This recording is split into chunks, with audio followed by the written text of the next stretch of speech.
Uma boa noite aos amigos e amigas que nos acompanham a partir de agora, que têm nos acompanhado na nossa aventura de conhecimento e autoconhecimento, que tem sido o estudo dessa obra tão maravilhosa para o nosso espiritismo, quanto é a obra Os Mensageiros, segunda obra da coleção André Luiz, coleção essa intitulada A Vida no Mundo Espiritual. Hoje nós vamos nos debruçar sobre o capítulo 6, que é intitulado Advertências Profundas. O título do capítulo já é bastante enfático a respeito de qual conteúdo nós teremos nesse episódio, digamos assim, da saga que André Luiz vai narrar aí da sua trajetória de estudo e aprendizado, agora na obra Os Mensageiros, depois de passarmos pela obra Nosso Lar.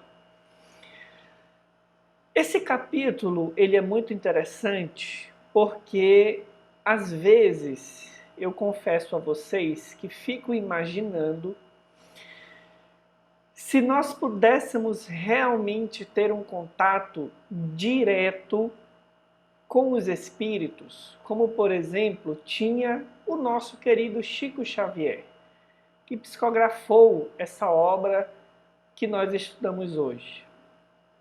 Se nós pudéssemos colocar as nossas questões, os nossos anseios, os nossos medos, o que eles nos diriam? A pergunta mais interessante, contudo, não é exatamente essa, o que eles nos diriam, mas é se nós estaríamos prontos para ouvirmos aquilo que eles iriam nos falar. Porque muitos de nós ainda acreditamos, e isso será falado no decorrer do capítulo 6, que o Conselho dos Espíritos se direcionam a questões momentâneas, a questões materiais, a coisas nossas do cotidiano. É certo que muitas vezes eles podem trazer alertas de ordem sempre geral, nunca determinando as nossas decisões a respeito de vivências nossas comuns. Mas quase sempre os espíritos sérios se ocuparão de questões de maior grandeza, consideradas aquelas que dizem respeito aos nossos interesses diante da nossa condição de espíritos imortais. Então eu gostaria que nós fizéssemos o exercício de encararmos as advertências profundas que Telésforo vai nos trazer. Isso é a continuação da palestra dele, que já vem lá do capítulo 5, que nós estudamos. Então é a continuação dessa fala, agora direcionada, contudo, para esse âmbito mais dessas advertências.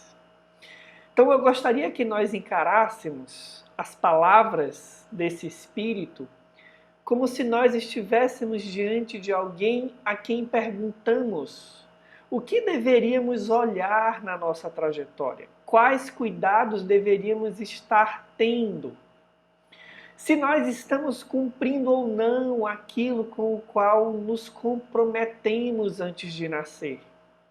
Quais os perigos que nos cercam na encarnação?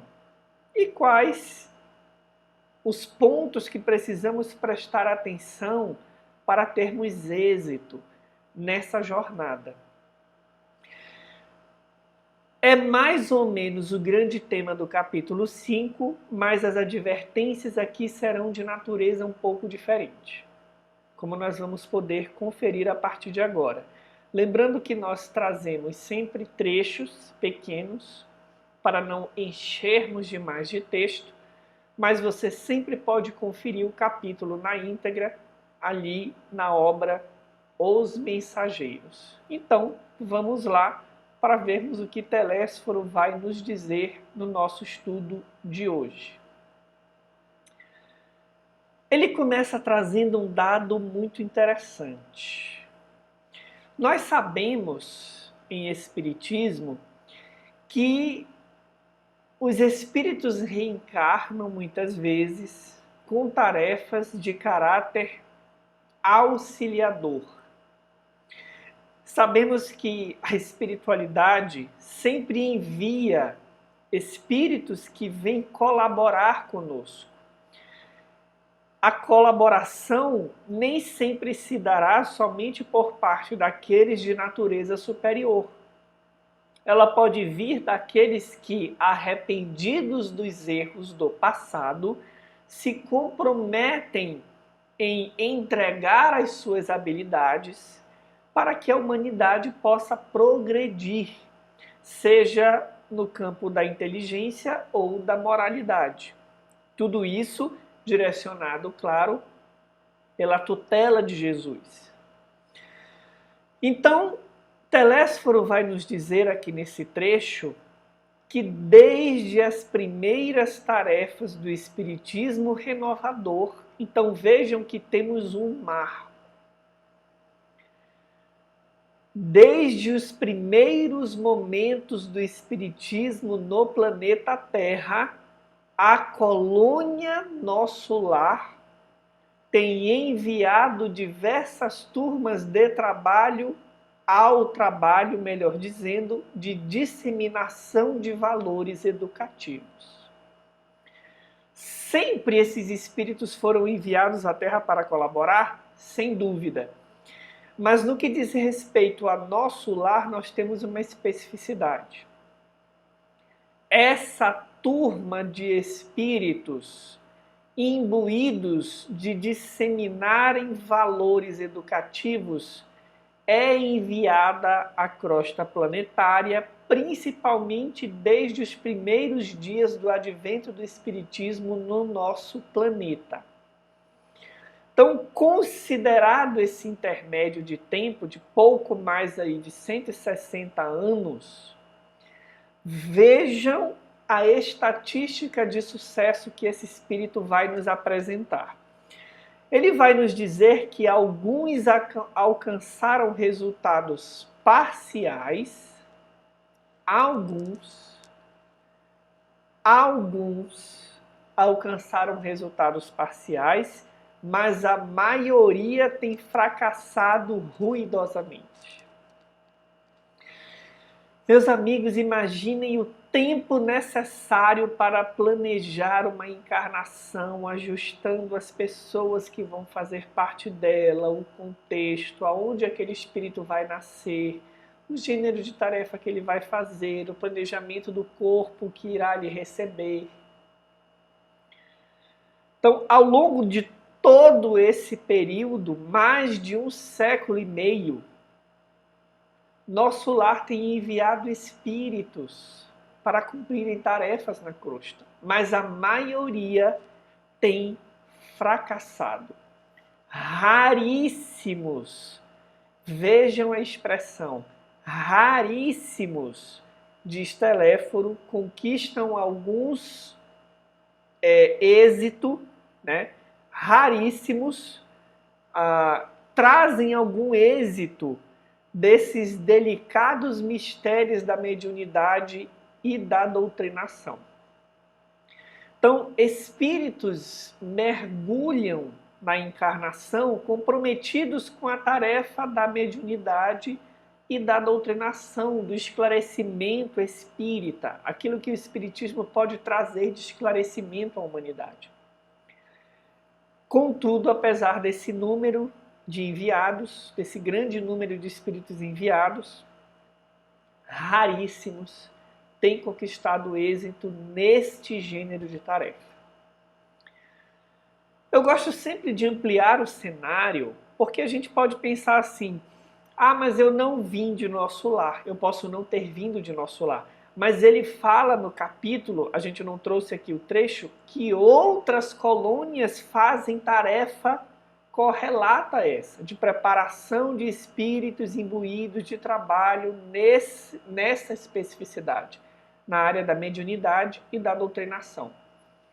Então, é provável que, se nós conhecemos o Espiritismo, se atuamos em algum âmbito na casa espírita, se somos médiums, no sentido estrito da palavra, e se colaboramos nas tarefas do Espiritismo cristão, de qualquer modo, é provável que nós possamos estar vinculados a um planejamento reencarnatório dessa natureza, o que nos leva a uma preocupação. Ao final dessa encarnação, eu estarei entre os muitos que fracassam ou entre os raríssimos que conquistam algum êxito. Vejam que não é que completam o planejamento, que conquistam algum êxito. Então surge a preocupação de em qual lado da estatística nós vamos nos encontrar. Se você está conhecendo o Espiritismo agora, é provável que você também possa ter planejado esse momento, ou mesmo que não tenha planejado diretamente, que você possa colaborar nessa tarefa. Então, isso nos interessa a todos de uma forma ou de outra. Então, vamos prosseguir nas advertências. Telésforo vai dizer assim: a ignorância domina a maioria das consciências encarnadas. Então, quando a gente mergulha no corpo, infelizmente, adotamos a postura da ignorância, de quem não conhece a realidade espiritual. E aí ele vai dizer que grandes instrutores, vejam só, gente, grandes instrutores, espíritos com conhecimento vasto e que encarnam com tarefas no âmbito da mediunidade ou da doutrinação, fracassam porque amedrontam-se diante dos atritos humanos e se recolhem indevidamente na concepção que lhes é própria. Esquecem-se de que Jesus não esperou que os homens lhe atingissem as glórias magnificentes e que, ao invés, desceu até ao plano dos homens para amar, ensinar e servir. Aqui tem um ponto muito importante.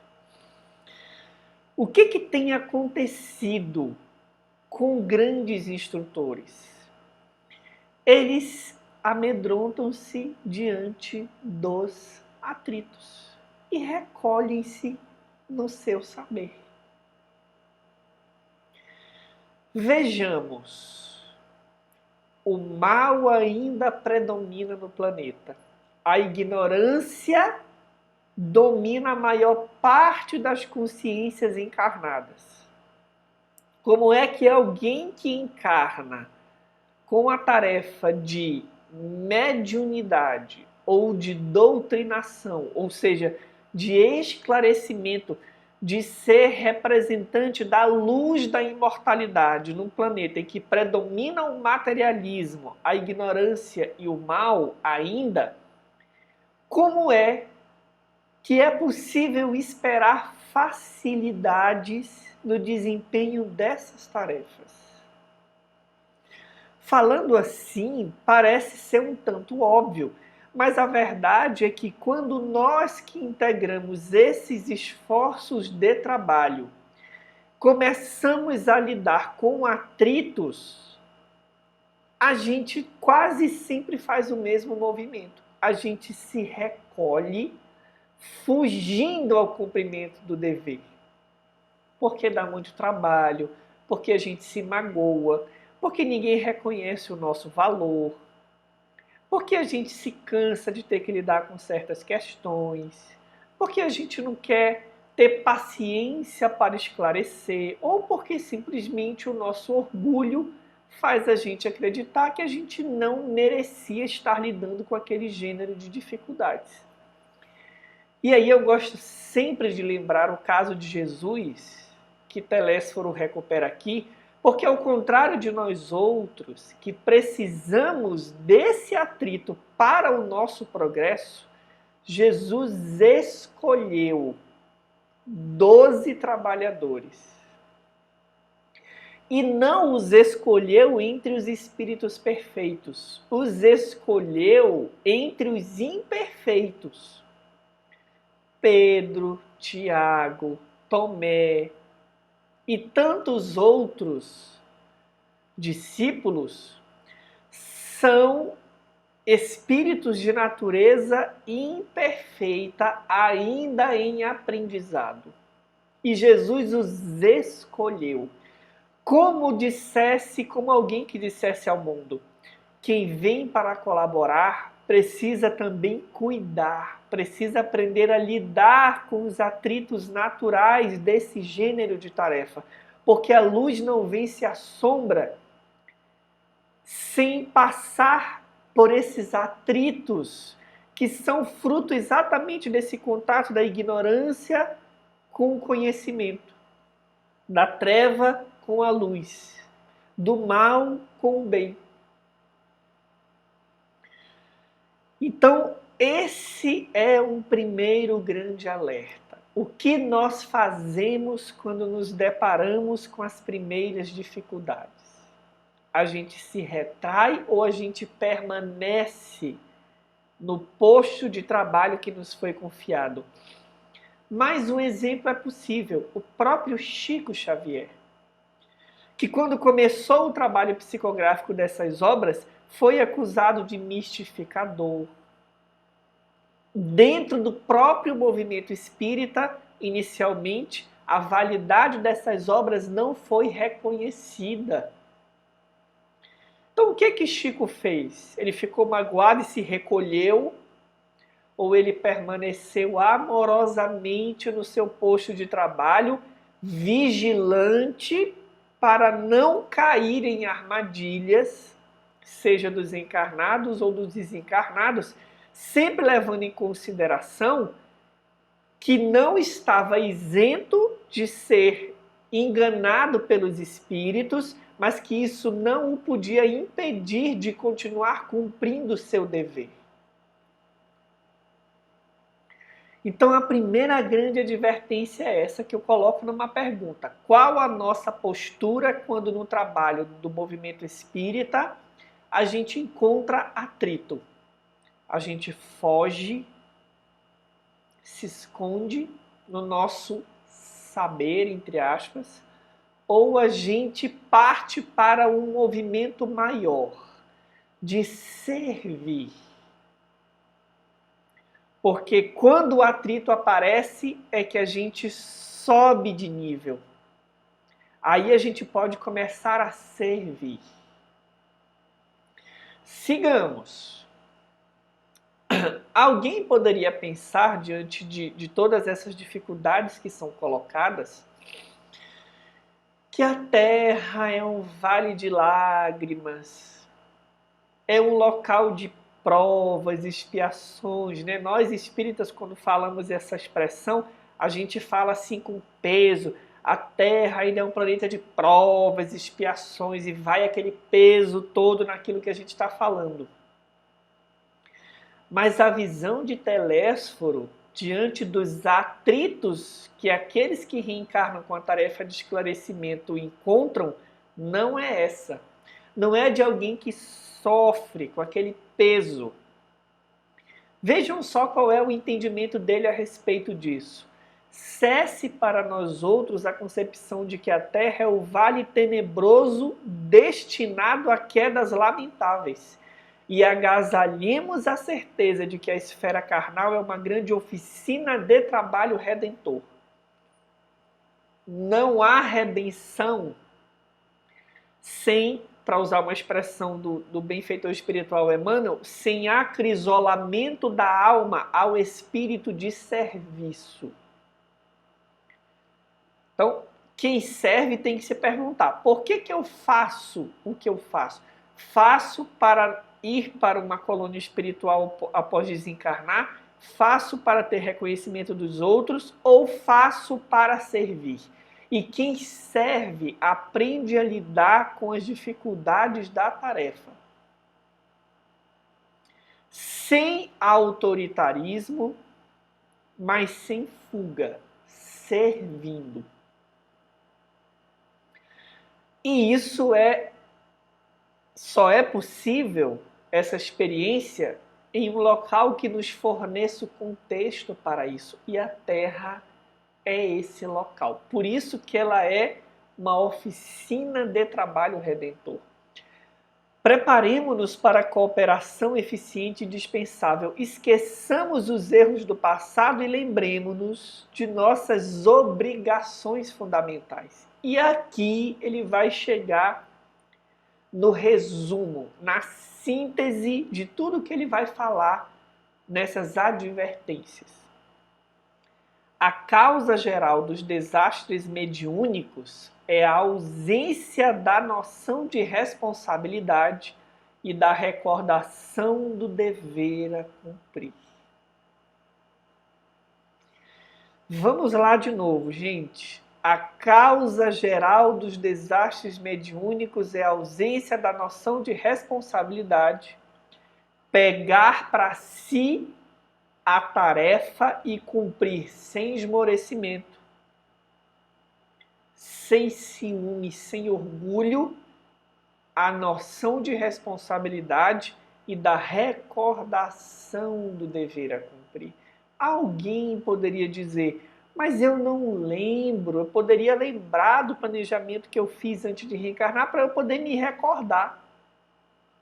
Ora, se a mediunidade apareceu na tua vida, se você conheceu o Espiritismo em algum momento, se você é convidado para integrar qualquer gênero de tarefa, esteja certo de que isso é um planejamento.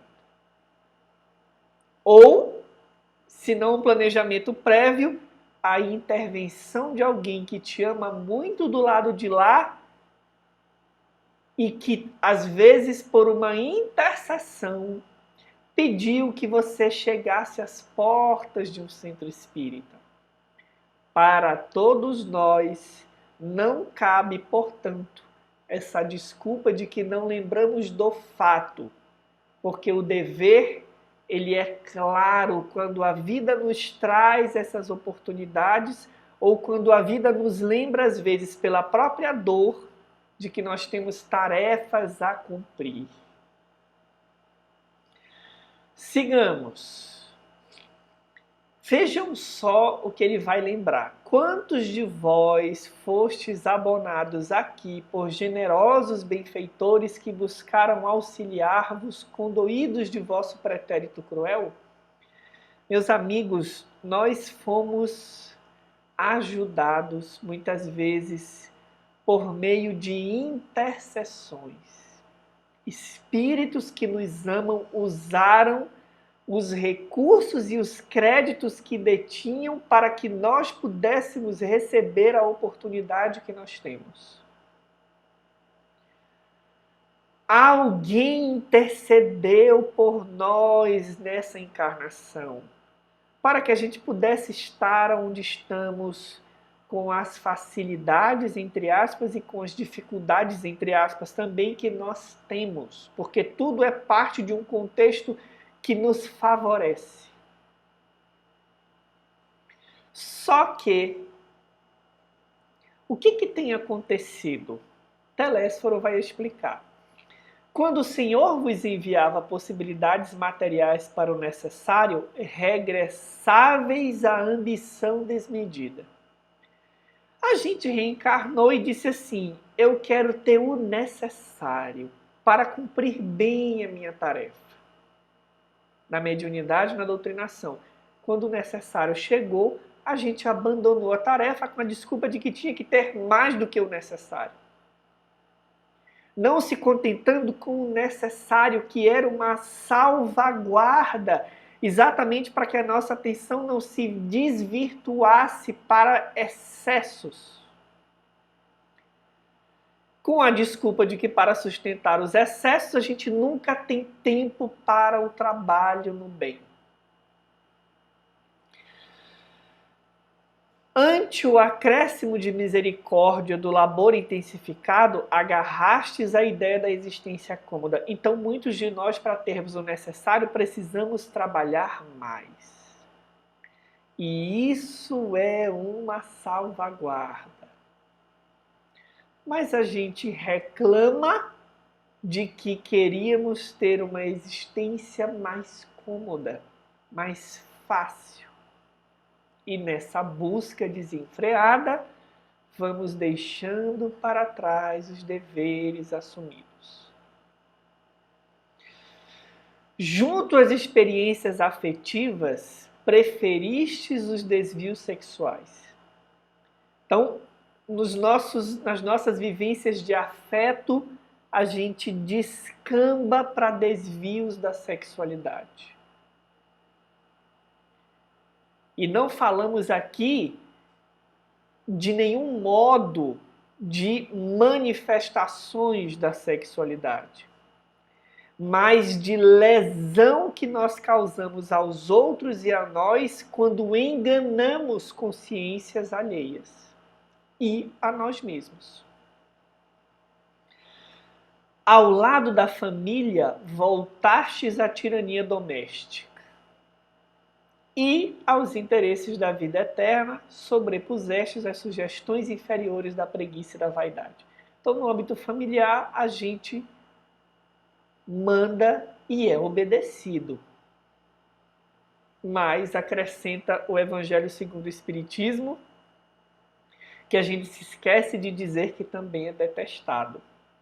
Não é que a gente não tenha que conduzir os nossos com a autoridade sagrada do exemplo, principalmente, mas a tirania não cabe.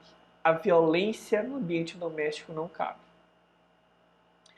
Então vejam que nós recebemos condições específicas financeiras, de afeto, familiares, e em todos os casos a gente encontra motivos para deslizarmos.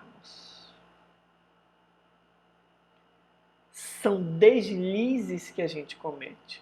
Às vezes as restrições, elas falam de salvaguardas que nós pedimos. Eu quero reencarnar, mas quero ter acesso somente ao necessário, para que eu não me deslumbre com o luxo e esqueça o que eu me comprometi. Eu quero reencarnar e quero, às vezes, passar grandes períodos de solidão para que eu aprenda a valorizar o afeto ou para que o afeto não desperte em mim deslizes da sexualidade e para que assim eu não me afaste da tarefa que eu me comprometi. Então, quase sempre a gente esquece que é espírito imortal e atende às sugestões da preguiça e da vaidade. Então, cabe uma reflexão. Será se nós não estamos deslizando hoje nesses exemplos que Telésforo traz? Porque ele fala aqui para uma assembleia de espíritos que já cometeram esses erros. Agora a gente pergunta, por que André Luiz escreveu isso no livro que os encarnados iriam ler? Será se não era para a gente abrir o livro, ler e pensar, opa, será se eu não posso estar me enquadrando na estatística desses que faliram?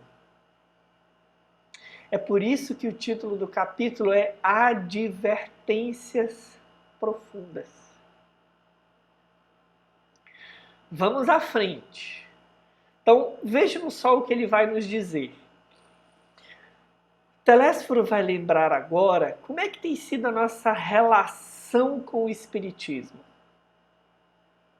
O que o Espiritismo representa para nós outros, para a humanidade como um todo? Qual é a tarefa que o Espiritismo tem a cumprir? Então ele diz assim, que resultados atingimos? Grandes massas batem as fontes do Espiritismo Sagrado tão só no propósito de lhe mancharem as águas. Não são procuradores do reino de Deus os que lhe forçam desse modo as portas, e sim caçadores dos interesses pessoais.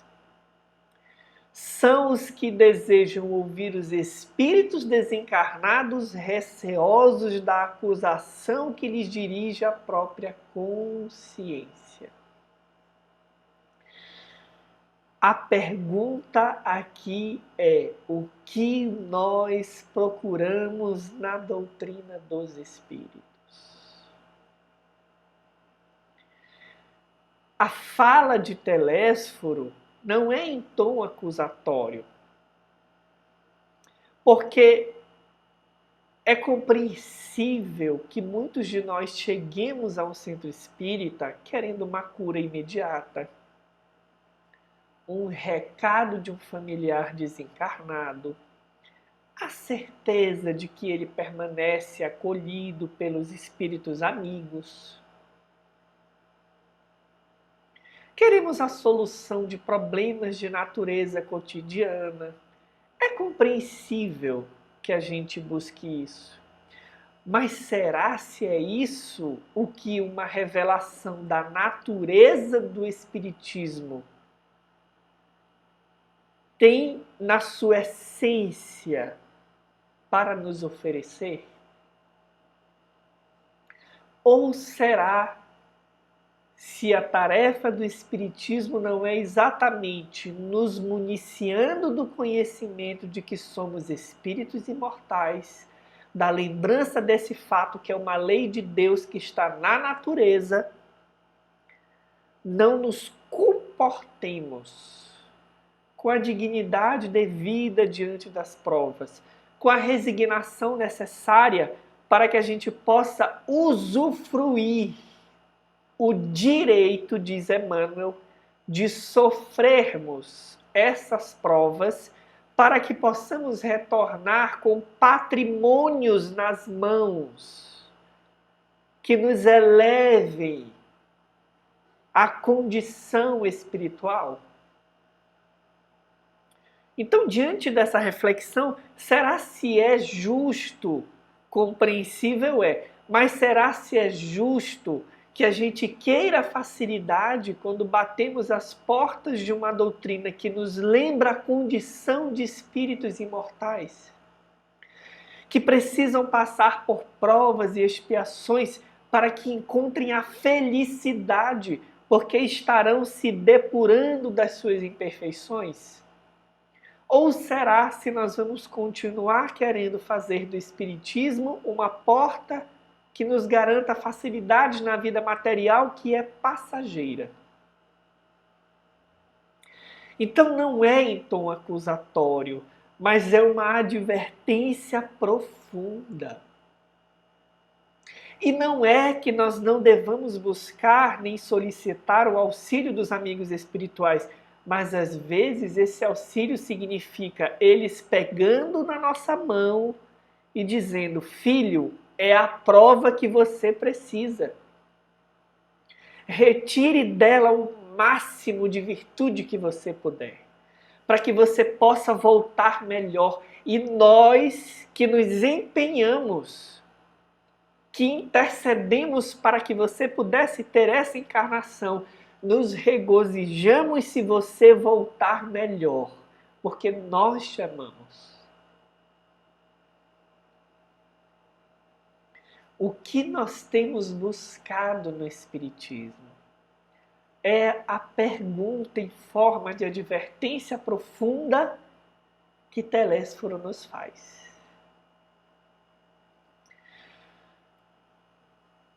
Por fim, esse trecho ele é interessante.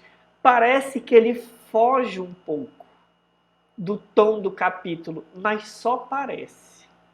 Porque Telésforo encerra as suas advertências, alguns acontecimentos vão se dar, e aí ele direciona André Luiz e Vicente para que permaneçam ali conversando, e esclarece que a conversação também está no rol das atividades instrutivas, que fazem parte das atividades que eles precisam cumprir naquela semana de aprendizado. Todos começam, né, as conversações e aí André pergunta assim: e se eu tentasse voltar aos assuntos inferiores da Terra, esquecendo a conversação edificante?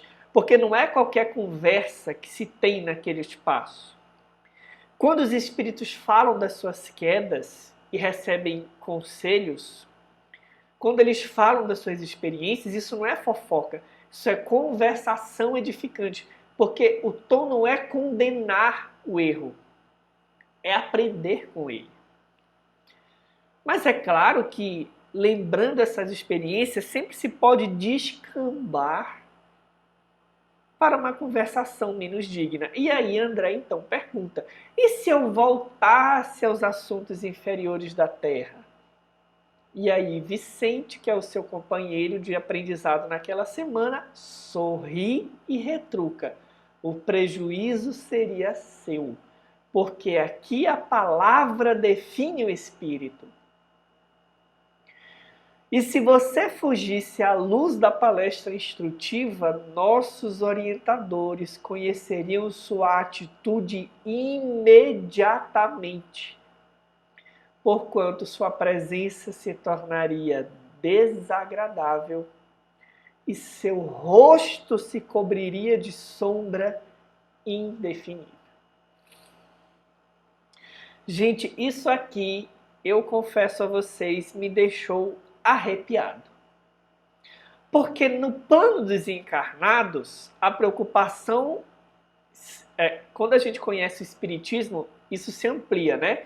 Mas para a maioria das pessoas, a preocupação é com o que se fala e com o impacto disso nas relações sociais visíveis, palpáveis.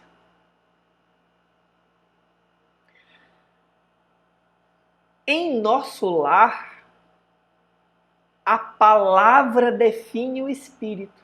Você não é definido pela roupa que você usa, pelo carro que você tem, pela casa que você mora. A palavra te define. Kardec já nos ensina no Livro dos Médiuns que a melhor forma de conhecer a natureza dos espíritos que se comunicam com os encarnados é observando o vocabulário com o qual se exprimem e a natureza do que eles dizem. Então, em nosso lar não é diferente. Os espíritas que estamos encarnados sabemos disso. A gente sabe que a preocupação não é com o que a gente fala socialmente, mas com o que a gente pensa. Mas ainda assim, no plano dos encarnados, a gente esconde, ou a gente se esconde por detrás do corpo de carne. E mesmo assim, quando a gente está ao lado de alguém que começa uma conversação mais grosseira, aqueles que têm uma sensibilidade, a gente sente um mal-estar, o ambiente fica pesado, né? Em nosso lar, se você começa a ter uma conversação não edificante, a sua presença se torna desagradável e o seu rosto se cobre de sombra indefinível. Ali, meus amigos, a essência prevalece, não a casca, não a aparência, a essência. Então, como é que isso se conecta com o resto do capítulo? Nós falamos de cumprimento do dever, nós falamos de sabermos lidar com os atritos naturais, de quem vem em tarefa de reconstruir a si mesmo e colaborar no esclarecimento. Nós falamos em servir. Ora, como é que tudo isso é possível se nós estamos mais preocupados com a aparência do que com a essência? Então, nós que já conhecemos o Espiritismo há mais ou menos tempo, ou que estamos conhecendo agora, talvez nesse estudo, sabemos que não vale tanto o que os outros pensam de nós, mas aquilo que a nossa essência demonstra. E podemos começar a nos afeiçoar a essa forma de encarar a vida, mesmo quando ainda podemos nos esconder atrás do corpo físico. Como? Nos ambientes que nós estamos.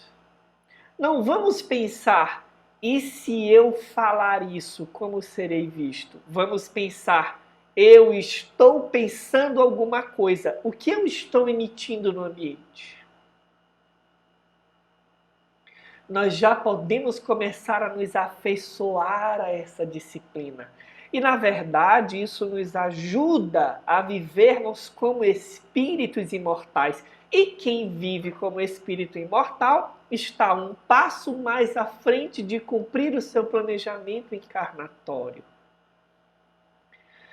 Então, esse é o convite que André Luiz e Telésforo nos trazem nesse capítulo. São advertências profundas que nós podemos levar para não incorrermos nos erros destes que estão assistindo essa palestra e que choram porque se arrependem da oportunidade perdida. Não é para nos culparmos, é para despertarmos e aproveitarmos.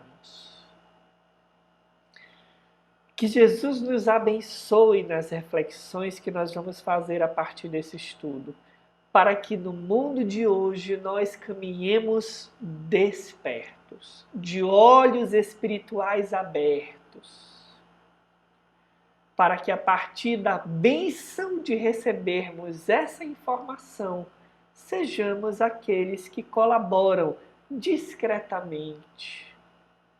Em que pese os nossos defeitos, nós já podemos acender uma luz pequenina no nosso lar, no nosso centro espírita ou na nossa igreja, caso você não seja espírita, no nosso ambiente profissional, calando as nossas vaidades, levando o bom exemplo cristão, cumprindo assim o nosso papel na encarnação. Uma ótima semana a todos. Nos vemos na semana seguinte com o estudo do capítulo 7. Um abraço e até lá.